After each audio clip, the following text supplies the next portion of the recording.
आपल्या घरामध्ये रुसवे फुगवे असतात, ते मिटत असतात. काही वैचारिक मतभेद होते, ते मिटलेत. त्यामुळे सांगली सातारा विधान परिषदेत महायुतीच्या उमेदवाराचा 100% विजय होईल. जयंत पाटील हे कोणाला तरी बळीचा बकरा बनवतात. जयंत पाटलांना वाटत नाही की त्यांच्या पोराला आमदार करावं.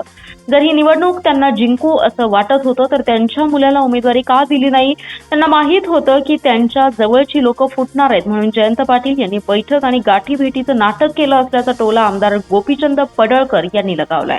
पडळकर हे सांगली सातारा विधानसभा निवडणुकीच्या सांगलीतील मतदान केंद्रावर पाहणी करण्यासाठी आले असता त्यांनी जयंत पाटलांवर निशाणा साधलाय. त्यावेळी ते म्हणाले, महायुतीतील नेत्यांमध्ये आत्ताच्या क्षणाला काही वाद नाही. महायुतीच्या उमेदवाराला आणखी बरेच जण विकासाच्या अजेंड्यावर मदत करतील. जयंत पाटील हे नेहमी कुणाला ना कुणाला बळीचा बकरा बनवतात. अभयसिंह जगताप यांना बळीचा बकरा बनवलाय. ही निवडणूक जिंकणार याची खात्री असती तर जयंत पाटील यांनी आपल्या मुलालाच या निवडणुकीत उभं केलं असतं. जयंत पाटील यांना माहीत आहे की आपली जवळची लोक फुटणार आहेत, त्यामुळे त्यांनी मुलाला उमेदवारी दिली नाही असंही ते म्हणाले.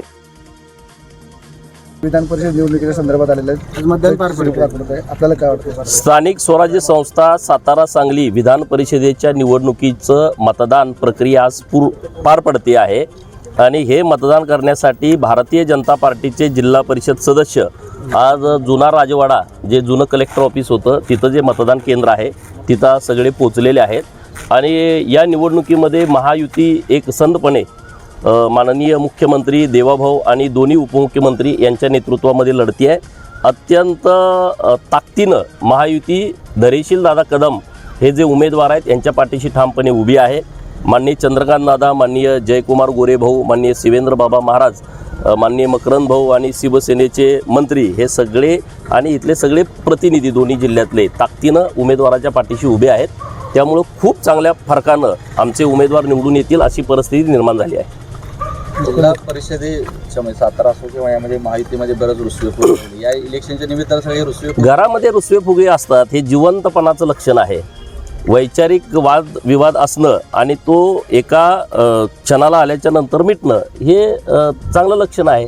त्यामुळं काही वैचारिक विषय होते ते वरच्या लेवलला मिटलेले आहेत माननीय मुख्यमंत्री महोदय आणि दोन्ही उपमुख्यमंत्री बसून. त्यामुळं कुठलाही वादविवाद महायुतीमध्ये आज या क्षणाला नाही आणि इतर पण मंडळी बरेच हे भारतीय जनता पार्टीच्या विकासाच्या अजेंड्याच्या सोबत येण्याचा विचार करते असं एकत्रित ऐकिवात आहे. महायुतीचा उमेदवार विजय होईल असं वाटतं का? 1,00,000% आता वाटायचं काय आहे? महाविकास आघाडीने सुद्धा एका कार्यकर्त्यानं उमेदवारी अर्ज दाखल केलेला होता, मात्र काही काळानंतर तो मागे घेतला. मुळामध्ये तुम्ही समजून घ्या, जयंत पाटील हा बळीचा बकरा बनवतो कुणालाही. जयंत पाटलाला वाटत नाही का त्याच्या पोराला आमदार करावं?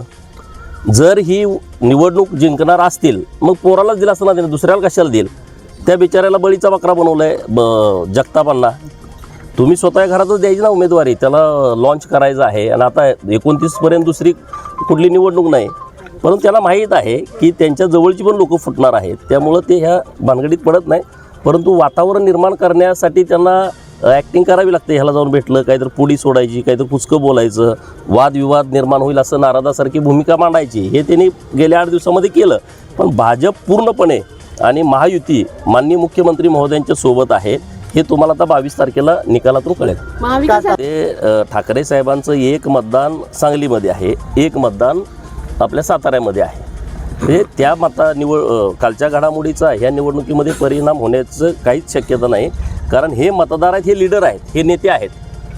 पंचायत समितीचा नेता हा 12 ते 15,000 मतातून निवडून येतो. जिल्हा परिषदचा लीडर हा 28,000 ते 31,000 मतातून निवडून येतो आहे. महानगरपालिकेची मतं 7,000पर्यंत, 8,000पर्यंत, 15,000पर्यंत एका वार्डाची आहेत.